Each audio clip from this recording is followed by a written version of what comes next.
बातमी जालन्यातून। जालना शहरामध्ये 318 वर्षांनंतर पहिल्यांदाच मुक्ताई पालखीचा भव्य रिंगण सोहळा हा पार पडलेला आहे। ऐतिहासिक रिंगण सोहळ्याची विहंगम ड्रोनची दृश्य आता समोर आलेली आहेत।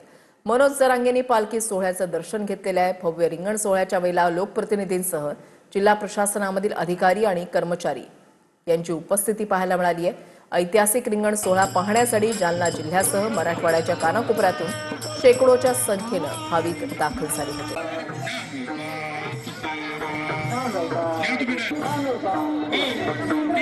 वर्षाची